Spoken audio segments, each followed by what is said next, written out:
the great part of this podcast is I get to interview a lot of my personal heroes. And one of them is feng shui architect and the author of Feng Shui Revealed, Artie Chin. Artie, welcome to the show.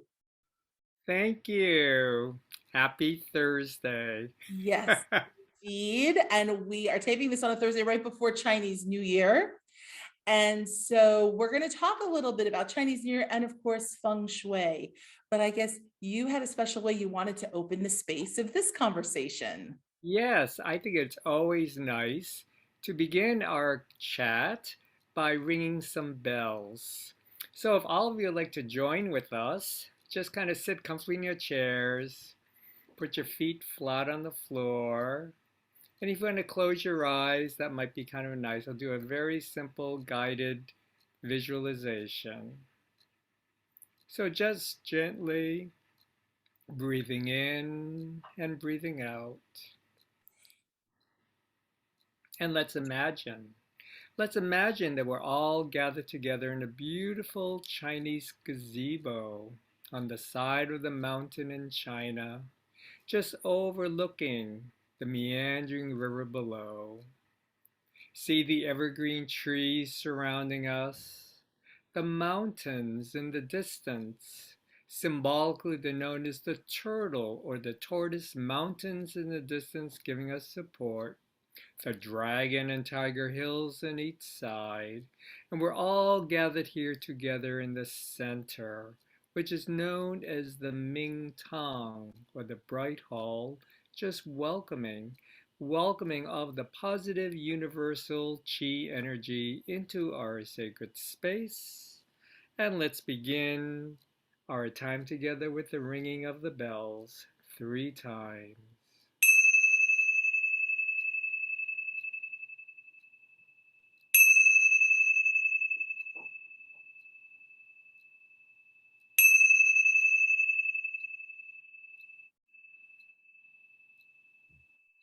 Hmm. And just gently, gently come back to our beautiful space. And I'm so happy to be here with you, Allison. Thank you so much. I mean, I remember when I picked up a copy of Feng Shui Revealed, it was revelational to me, even being, of Chinese heritage, Eurasian, actually, it was really a great Westerner's way of understanding this ancient art. So let's start at the very beginning. Can you talk a little bit? What actually is Feng Shui? So, feng shui, feng means wind, shui Mhm. is water, wind and water. And the principle about feng shui is creating harmony within our space. And also it's about harmony interior, within our hearts, but also the exterior, our homes or the spaces that we live or the neighborhoods that we choose to live. So in essence, we just want to create a beautiful space of harmony, which ultimately creates peace. And if you have peace, there's no stress. If there's no stress, then that also affects our health. And health, to me, is the ultimate best feng shui. So if you don't have good health, then none of it really matters. So our space is really a reflection of our health, both interior as well as the exterior. A great way of putting it, both our mental health and our physical health and how we're approaching the world. Well, obviously, in the last 2 years, all of us around the world have been living at home more closely. Have you found that during this time, people have come to you to either want to do more with their home, or what's been the connection that we've had with our home that you've been seeing? Yes, especially during this most challenging time of this pandemic, home has become obviously our focus and trying to find the best place, how do we divide our working time, our personal time, and of Yeah. course it's extremely challenging, especially as a feng shui master living in Midtown Manhattan. A small bed, one two-bedroom apartment. But the most important thing, we need to create a space that really supports our chi or our energy. And so I always like to propose, try to at least clear a space, for our work. And it'd be really great, if possible, to have a view outside the window because the view Mm, outside the window helps reduce the stress and the tension. Because when our eyes look at a much further horizon distance, that actually physiologically kind of reduces the tension and stress because our eye muscles are relaxed when we're looking out at the sky. Or mm, so also, if you can, take a lot of breaks. Actually, my wife and we just came back from the rooftop terrace of our building, and just that in itself, just for like half an hour, just be out in the sun, just walk around the terrace, and that reduces the stress and the tension of being cooped up in our small space. So the other thing about feng shui is about qi, which I talk about mhm. as energy, is Yeah. about moving. So we need to gently move ourselves and don't feel stagnated sitting in our chairs watching the TV or our iPhones or our smartphones. I mean, it's just too much. And we need to really reduce our energy or relax our energy. That's what I want to say. Relax our energy by having our view look out, literally out to Mother Nature. And how are some ways, if you're not lucky enough to have outdoor space, if you do live in a major city, what are some ways that we can bring nature into our own homes? It'd be really great to bring nature into our homes if you have some plants. If you have some nice plants, just that might be your little garden that you nurture in your apartment. Or even if you have an outdoor backyard or even a terrace, just to have a little garden, that would be really helpful. Just get your hand literally into the dirt, or even just to nurture and water the plants. I mean, that's really very helpful. The other thing I think is very helpful is to really do maybe some meditation, or just if you can't meditate, but just create some quiet time for yourselves. And then maybe create just even a little space in front of you.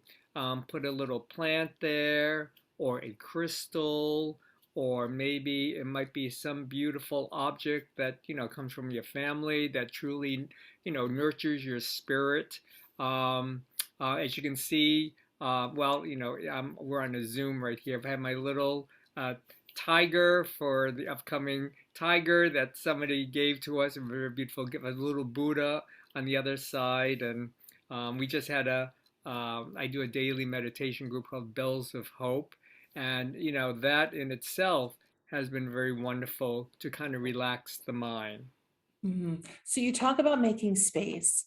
A lot of us still have a lot of stuff, Right. clutter, right? And maybe some of, I mean, I just moved to a home in the mountains of Pennsylvania. So I do have the fortunate, view of looking out and seeing the mountains, but my garage is still full. And every time I go to that garage, I have stress because I'm thinking, my house is full. I really don't have space for more of those things. Do you have any tips for people like myself who need to get rid of their stuff? Well, my tip is if you can, just do a little area at a time, you know. And then you don't, I mean, I have to say it is can be very overwhelming when you go into a cabinet or to a closet and say, oh my gosh, I have all these clothes or I have all this stuff. But then, during this pandemic, I have to say, it's not easy to pack everything up, bring it to Goodwill or so. Try to do a little at a time, and just that, and maybe just relax your mind. Say, I'm doing the best that I can. And once you do that, then at least you feel as though, okay, I cleared up this little drawer, or I just cleaned the kitchen counter and I'm preparing for my next meal. Just that in itself, for myself, I'm constantly preparing food, washing the dishes. And for me, the act of washing dishes is like a meditation. I mean, I have to say. So, eh, when you think about it, it really is about our minds and how can we relax our minds, or Mhm. just don't be hard on yourself. Maybe that's the takeaway from our talk. Just don't be hard on yourself, especially during this pandemic where we're learning so much about what the priorities are for our life, and and what to do next. Well, you're so right about starting small. I took the kitchen pantry, and maybe I should show the my before and after shots of what it did. Before had a lot of things, and by the time I went to the Container Store, got containers, sorted it out, I feel so much better and calmer every time I go there. And I am proud to open those doors and feel like I can keep it organized. Absolutely. I mean, just the act of just folding your clothes and putting that away wherever that you have, that at least, make up your bed or just, do a couple papers and, and then put it away or just go to the mail and just, do the recycling and then just be happy that you've done those chores. And that's it for the day. I mean, it's very interesting during this pandemic. You think, oh my gosh, you have all this extra time. But it's so interesting how time really expands or contracts, and you feel as though you have all this time. But all of a sudden, it's like, oh my gosh, it's already 7 o'clock. It's dark. You know, what did I do all day today? Yes, time does have a way of moving in many different directions. Question for you, just in feng shui, a lot of people come to it because they think of some of the key areas in their life, whether it's their career, whether it's their relationships, whether it's health and family or their wealth. Can you talk a little bit, just from a Western standpoint, of understanding that there are areas of your house that actually relate to some of those areas, and there are things that you can do to be more supportive about it? Well, the first thing that I would say is about our work area, our desk. And I always like to position our desk to be close to the window if possible. And also, here at the very beginning, I did this very simple guided meditation of the tiger and the dragon and the hills of the turtle. So you want to surround us in its essence, the commanding position. So that would be the first thing to do to enhance your career or to create just a little focus on your work and and making sure that you can have your computer or your phone or whatever that mic device would be, just kind of feel as though that you are in a place of power, I suppose. That might be Hmm. one word you can put it. But just a place that really supports you or nurtures you. That's number one. That's for your career, for your work. And for relationships, I would always try to, look at our beds. Where are our beds? Is it supporting us for a relationship? It'd be really great to have matching lamps on each side of the bed if you're in a relationship or a partnership. And just that in itself, to have equal space on each side of the bed, it means equal relationship. Um, so I think those are like the two big areas. And then maybe the third area is to create a space to literally clear your mind, whether it's just sitting at your chair or looking out or just clearing the table in front of you and then that's it. And just put a little candle, a little flower, and just be grateful. And Yeah. so that's another thing that I always ask in my daily meditations group. What are you grateful for? And just that in itself will uplift your soul, relax your mind. And and feng shui is much more than just our space. It's about really harmonizing our Mm. mind and our spirit. That's an incredible way of looking at it. Since you are a feng shui architect, and there's been this mass exodus of people who've been moving from cities, into the Midwest, from the north to the south, into different areas. I guess for those people who are shopping for a new home, who are looking for a new space, are there any tips or guidance you can provide on what they should look for in a home altogether? Well, I think the most important thing about a home or a new home that's major, it'd be really nice to at least have access to the outdoors, Mm. whether it's a terrace or a yard. That would be really very nice. And also, it's been very interesting, during this pandemic, to have an opportunity to have like fresh air. Mhm. Open up the windows. Can you open up the terrace? Do you have sliding glass doors that you can allow fresh air to come in? And also, it'd be really good. Another thing, if I were to be shopping for a new home, a place to have a space for our work and a space for our personal. Because, we're intermingled so much, and it'd be so nice to to really separate those spaces. It was interesting. I just read a very recent New York Times article about the renovation of this incredible loft.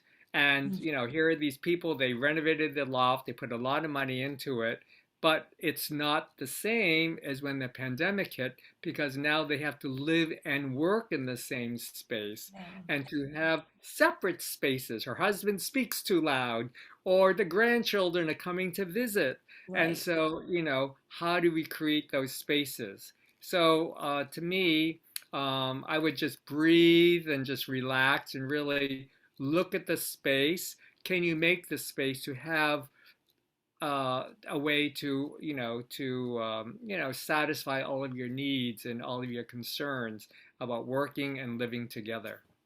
And certainly for those of us who are lucky to be able to work from home, I can totally relate to that. And if you are looking for ideas, the book Feng Shui Revealed, right, is available wherever books are sold. Oh yes, and so actually here's a copy of my book Feng Shui Revealed, and I have to say I've been very grateful. It was published in 1998, and I feel that it's still it's still very relevant to us now.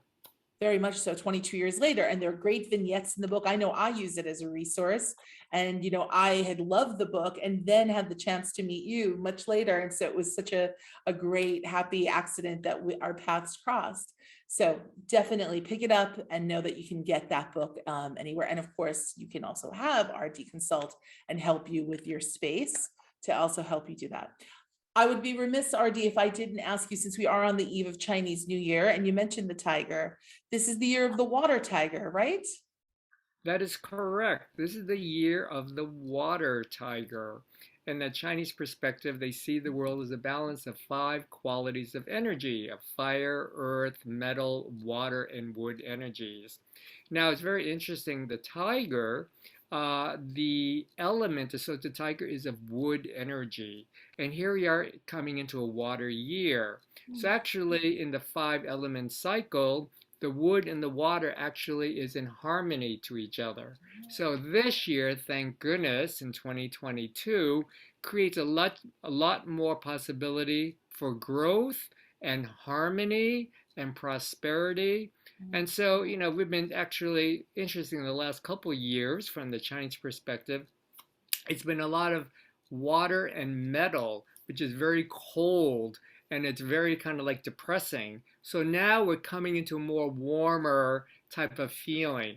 And so I'm really excited about this upcoming year of 2022 that the Tiger Water Year will start bringing a little bit more travel, a little bit more warmth, a little bit more movement, and I think much more harmony, which we really need in our world. Don't we all? We definitely. Then how will you be celebrating Chinese New Year this year? I think we'll be celebrating Chinese New Year. My wife has suggested to make some spring rolls, and the spring rolls represents, prosperity. And and in Chinese thinking, food, of course, has a lot of symbols. So eat a lot of dumplings. Dumplings actually create a lot more wealth. So eat a lot of dumplings. Long life noodles would be Yes. really very good. So food is a wonderful way. And then another way to really celebrate the new year, it'd be really great to get some oranges. Now, Mhm. nine in feng shui or multiples of nine. Get nine oranges, peel the oranges, break up the orange peels, and then throw them all around your apartment or your home and have this fresh citrus feeling. And actually, the peels of the oranges represent gold coins. So you're throwing coins all around your home. And if you could open up the windows and the doors, if possible, so to allow fresh air, especially on New Year's Eve, and that would be really great to really refreshen your home. And then after the orange peels dry up, then you can easily sweep them up. What a great way for all of us to celebrate. And New Year's Eve is on the 31st. Chinese New Year, right, is on February 1st. That is correct. That is Perfect. correct. Artie, where can people connect with you if they are interested in learning more about all the wonderful things that you do? So it would be really If you're interested in feng shui and connect with me, I can help you with, architectural designs or renovations or consultations. You can connect with me with my website, www.rdchin.com. You're welcome to reach me with my email, rdchin@mac.com. And or, you know, just call or just connect rdchin.com or rdchin. Just Wonderful. Google, you'll see my name. Perfect. Well, thank you so very much. Really appreciate you spending some time with us, really getting our homes up to snuff, and we send you blessings. So Gong Hei Fa Choi, and thank you. Oh, Gong Hee Fa Choi, thank you so much. And it might be appropriate to kind of close with some bells. How about that? I love it. So let's close. So we open up the energies with the bells. And so let's close together with the bells. It might be really great. So just relax. Have your feet flat on the floor. Close your eyes and gently breathing in and breathing out.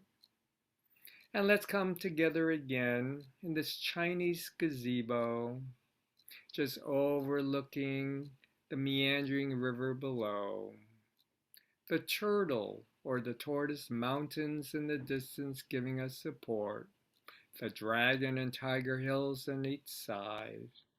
And we're all gathered here together in the center, the Ming Tong of the Bright Hall, just welcoming positive chi energies, healthy chi energies into our sacred space. And let's just close our time together with the ringing of the bells. Om Mani Padme Om, Om Mani Padme Om, Om Mani Padme Om. Om Mani Padme Om, Om Mani Padme Om, Om Mani Padme Om. Om Mani Padme Om, Om Mani Padme Om, Om Mani Padme Om. Om Mani Padme Om. The six true words, just welcoming compassion, kindness, good health, peace and harmony, and love. Mm.